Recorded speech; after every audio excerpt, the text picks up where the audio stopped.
If your prayers feel like they're hitting the ceiling and bouncing back down, maybe they are. Not because God is distant, not because He's making you wait, but because Scripture explicitly records moments when God turned His face away and said, "I will not listen." You've been praying for months, maybe years. You've asked for breakthrough, for healing, for clarity, for change. And the silence has been deafening. So you've told yourself the comfortable story: God is testing my faith, He's refining me, He's making me wait to build my character. And maybe that's true. Or maybe you're labeling as a test what God calls something else entirely. Because there's a category of prayer the Bible talks about that most pastors won't touch. Prayers God doesn't delay. Prayers He doesn't redirect. Prayers He explicitly refuses.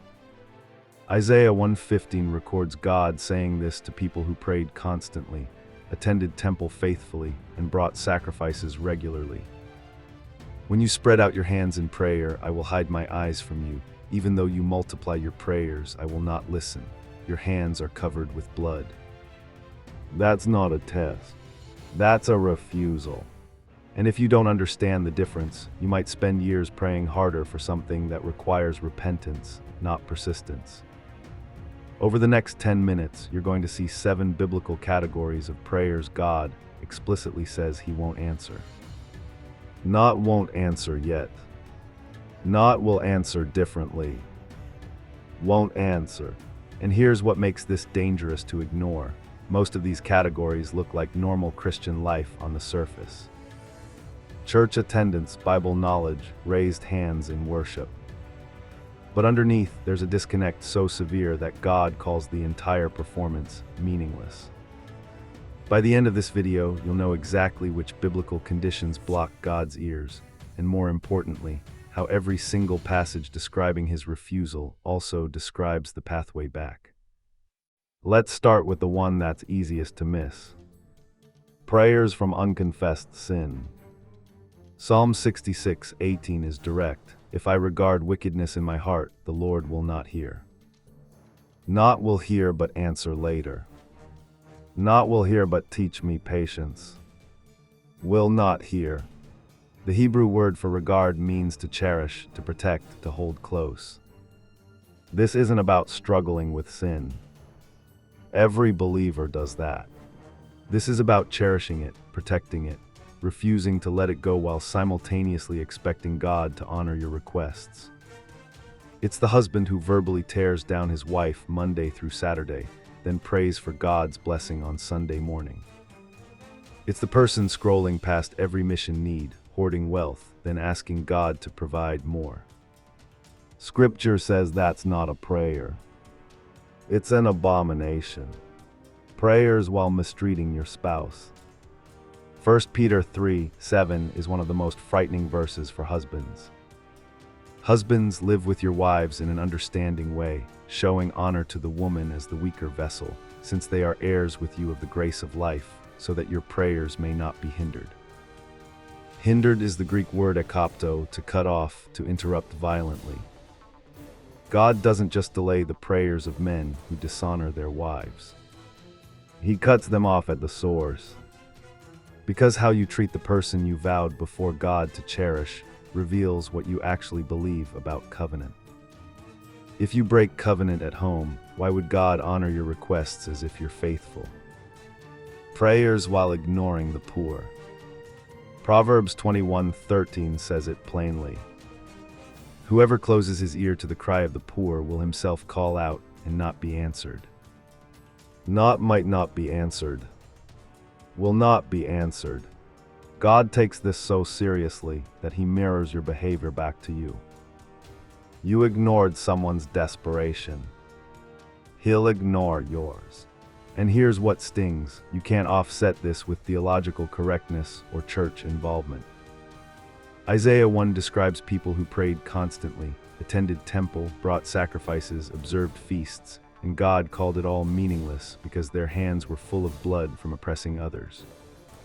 Religious activity couldn't override injustice. It still can't. Prayers with wrong motives. James 4:3 cuts to the heart. You ask and do not receive because you ask with wrong motives, so that you may spend what you request on your pleasures. This isn't about asking for things. God loves to give good gifts. This is about asking for things to fuel self-indulgence while calling it provision or blessing. It's praying for financial breakthrough so you can upgrade your lifestyle, not expand His kingdom. It's asking God to honor decisions Scripture forbids, then being confused when He doesn't.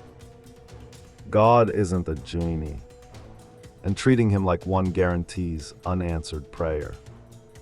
Prayers while cherishing unforgiveness. Mark 11:25 connects prayer directly to forgiveness. And whenever you stand praying, forgive if you have anything against anyone, so that your Father also who is in heaven may forgive you your trespasses. You can't harbor bitterness and expect God to move on your behalf. Because unforgiveness is spiritual cancer. It doesn't just damage relationships. It severs your access to God's throne. Prayers while disobeying Scripture. Proverbs 28:9 is brutal. If one turns away his ear from hearing the law, even his prayer is an abomination. Not just ineffective, an abomination. The same word used for idolatry. This is the person who knows what Scripture says, chooses to ignore it, then prays as if God will overlook the disobedience. He won't. Prayers from those God doesn't recognize as His. John 9:31 records a theological truth most people don't want to hear. We know that God does not listen to sinners, but if anyone is God-fearing and does His will, He hears him. This isn't about struggling believers. This is about people who have never actually surrendered. People who know theology, attend church, use Christian language, but have no genuine relationship with Christ. Jesus warned about this in Matthew 7:21-23. People who called Him Lord, prophesied in His name, cast out demons, and He said, I never knew you. If God doesn't know you, your prayers don't reach Him.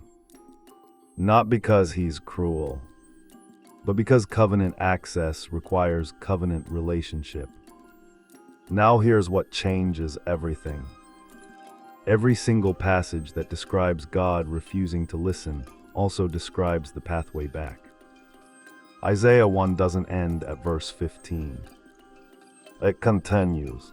Come now, let us reason together, says the Lord. Though your sins are like scarlet, they shall be as white as snow. Though they are red like crimson, they shall become like wool. God blocked their prayers, then invited them to repent and promised complete restoration. The same God who says, I will not listen, also says, wash yourselves, make yourselves clean, cease to do evil, learn to do good. Repentance opens God's ears faster than any prayer formula ever will. This is the truth most sermons avoid because it's uncomfortable. But discomfort is sometimes exactly what prevents spiritual death. If your prayers feel ignored, don't just pray harder. Examine your life. Is there unconfessed sin you're protecting? Is there someone you're mistreating? Are you ignoring the needs of others while demanding God meet yours? Are your motives self-serving? Is unforgiveness calcifying your heart? Are you disobeying Scripture in areas you think don't matter? Because God doesn't play games with prayer. He's not testing your persistence when He's explicitly commanded repentance. The pathway back isn't mystery. It's in the same passages that describe the block. Confess, repent, realign. And watch what happens when hands full of blood become hands lifted in surrender. The most dangerous assumption in modern Christianity isn't that God doesn't exist. It's that religious activity guarantees divine engagement. That church attendance equals covenant standing. That because you believe in Jesus, God must be listening. Scripture destroys that delusion. And maybe that's exactly what you needed to hear. Because the silence you've been calling a test might actually be an invitation. Not to pray louder, but to live differently. God's refusal isn't the end of the story. In every passage where he turns his face away, he also extends his hand. Return to me, and I will return to you. The question isn't whether God hears. The question is whether you're listening.